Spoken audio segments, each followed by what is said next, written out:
For the past 2 years, we have been celebrating what looked like a magnificent textbook blueprint for African self-determination. We watched the beautiful nation of Senegal rise up against a corrupt Western-backed establishment. We cheered when the brilliant, unyielding Pan-African firebrand Ousmane Sonko joined forces with his trusted brother, Bassirou Diomaye Faye. They ran under a glorious unified slogan that echoed through every village and town. Diomaye is Sonko. They promised a complete break from colonial dependency, the total eviction of French economic manipulation, and a brand new dawn where the wealth of Senegal would be managed exclusively by and for Africans. When Faye won the historic landslide and stepped into the presidency, his very first executive act was to appoint his mentor, Ousmane Sonko. As Prime Minister, it felt like a flawless fairy tale of brotherhood and revolutionary solidarity. But a diplomatic nuclear bomb just detonated live on Senegalese state television. President Bassirou Diomaye Faye has officially stripped Ousmane Sonko of his duties, fired him on the spot, and completely dissolved the entire government. Welcome back to Power and Pulse, to our dedicated, unyielding community of truth seekers who demand unfiltered, raw perspective. Thank you for standing firm on this digital front line. If you are stepping into this sanctuary of absolute clarity for the very first time, brace yourselves.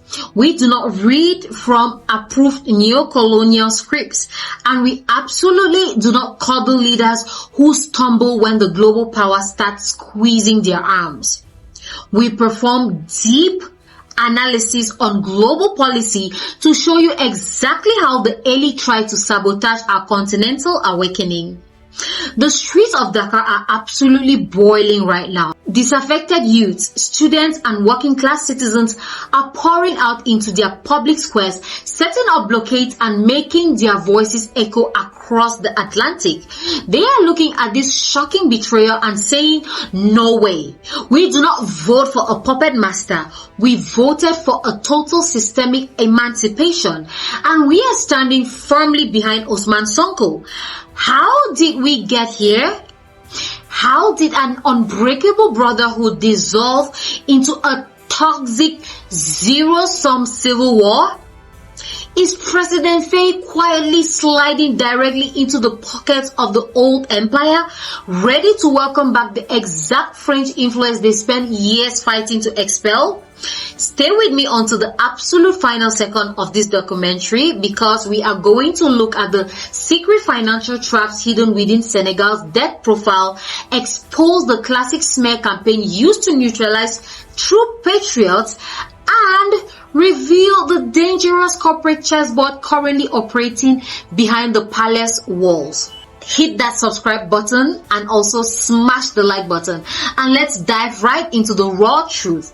To truly understand why Ousmane Sonko is the prime minister and not the president today, we have to revisit the dirty, desperate playbook of the old Senegalese establishment. Let's exercise some serious memory here. Sonko didn't sit out the presidential race because he lacked popularity. Oh no. In fact, if his name had been on that ballot, we would have cruised into the presidential palace with an absolute historic mandate. He was disqualified because the previous Western compliant administration hit him with a classic, deeply coordinated character assassination campaign. Out of absolute nowhere, they manufactured a highly publicized legal setup, accusing him of a sexual offense, followed by a questionable defamation conviction. We see this exact routine play out across the continent like a bad Nollywood movie. The moment an independent voice builds a massive youth following, the moment they start talking about auditing oil contracts and kicking out foreign military bases, the establishment doesn't try to debate them on policy. Oh no, they run straight to the courts to manufacture a legal red line that bars them from holding public office. But Sonko played absolute master chess. Realizing they had blocked his physical body from running, he looked at his loyal lieutenant, a quiet, brilliant former tax official named Bassirou Diomaye Faye, who was also sitting in a prison cell at the time, and said, "We are going to run you instead. My face might not be on the poster, but our ideology will sit in the chair." They signed a strict foundational pact. Faye would take the crown, but Sonko's team would control half the state machinery, ensuring that the core vision of the complete local autonomy would never be compromised. It was a beautiful strategy, but unfortunately, human nature and the intoxicating psychological perfume of total presidential power had other plans. Let's be completely clinical about how this split happened, because behind the public announcement, a massive ideological war was raging within the cabinet. You see, when Faye and Sonko stepped into office, they didn't just inherit a beautiful palace, right? They inherited an absolute financial landmine left behind by the previous regime. A massive government audit revealed that the former administration had actively falsified the national books, hiding billions of dollars in toxic debt. Suddenly, Senegal's debt burden skyrocketed to an astronomical 132% of its total economic output. The country was essentially bankrupt. The moment that hidden debt came to light, the International Monetary Fund instantly froze its lending programs. And this is exactly where the path of the two leaders diverged. This is where the old empire found its wedge. Ousmane Sonko, remaining a pure, uncompromised Pan-Africanist, stood up in parliament and flatly rejected any dealings with international lending cartels. He began launching aggressive audits into Senegal's multi-billion-dollar foreign oil, gas, and mining contracts, determined to reclaim absolute local command over the nation's natural wealth. He even stood up and delivered a thunderous speech condemning Western ideological arrogance, telling the old colonial masters that Senegal takes zero lessons from outsiders. But President Faye, sitting in the executive chair, began listening to a different set of advisors. The international banks began whispering in his ear, saying, "Look, Sonko is too radical. He's going to crash the economy if you just get rid of him. If you adopt a more cautious, compliant tone, we will unlock the money. We will stabilize your presidency." Faye slowly began to buy into the illusion. He started publicly complaining about Sonko's excessive personalization of the ruling party. Sonko shot back, openly accusing the president of a total failure of leadership for refusing to back him up against foreign critics. The dynamic completely inverted. The former protege, sitting on a mountain of constitutional power, decided it was time to eliminate his own mentor to satisfy the demands of the global financial system. Now, let's call this exactly what it is. President Faye has walked directly into the open jaws of the imperial sphere. By firing the most popular unyielding anti-establishment voice in his country, he hasn't just triggered a domestic political crisis, he has sent a massive comforting green light straight to Paris, Washington, and the boardrooms of multinational oil conglomerates. When they call an African leader pragmatic, it usually means that the leader has agreed to keep the raw materials flowing out and the foreign debt flowing in. The tragedy here is that Faye is forgetting a fundamental law of continental history. The old empire does not look for partners. Oh no, they don't. It looks for managers. The moment you enter their orbit, the moment you decide to sacrifice your most loyal revolutionary brother to appease global financiers, you lose your shield. Sonko was Faye's ultimate protection. It was Sonko's fierce, passionate grassroots movement among the youth that made the old establishment terrified of touching the presidency.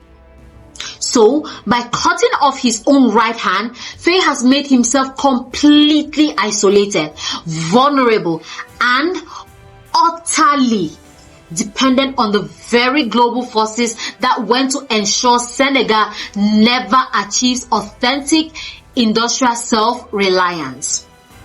But this is exactly where the global planners have completely miscalculated the psychological evolution of the Senegalese.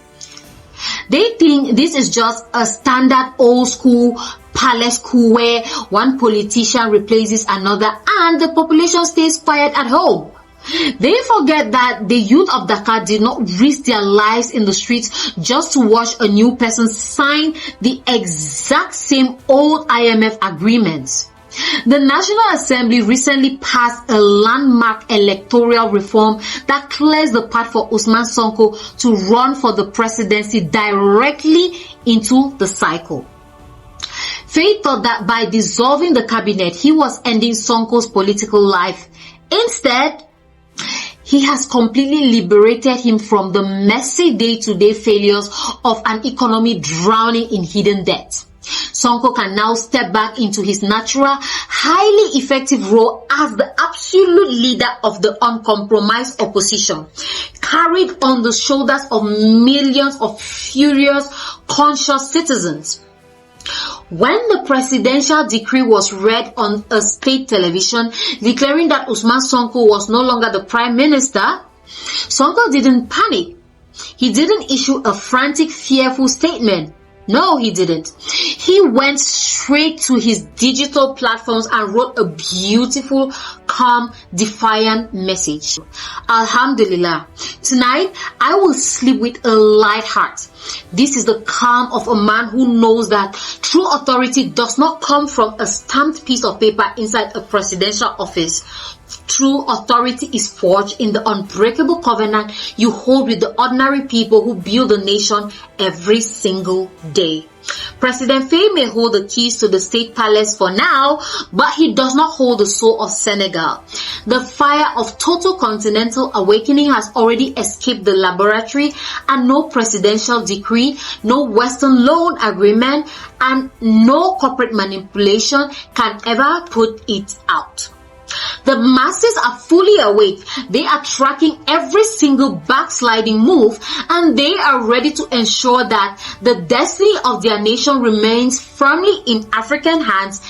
If you are standing completely firm with Ousmane Sonko, if you are utterly disgusted by the leaders who turn their backs on their own brothers to satisfy demands of Western financial cartels, and if you believe that the immense wealth of Senegal belongs exclusively to its children, smash that like button right now. Let's drive this exposure straight to the absolute peak of the global networks so the whole world knows we see through the palace games. Also, don't forget to share this briefing across every single platform. And most importantly, subscribe to Power and Pulse. We are your permanent digital armor, exposing institutional betrayal and amplifying the proud independent heartbeat of our continent. Keep your intellect sharp, stand tall, and never let a temporary leader compromise your long-term dignity. I am your host, Marie. This is Power and Pulse, and I will see you in the next one.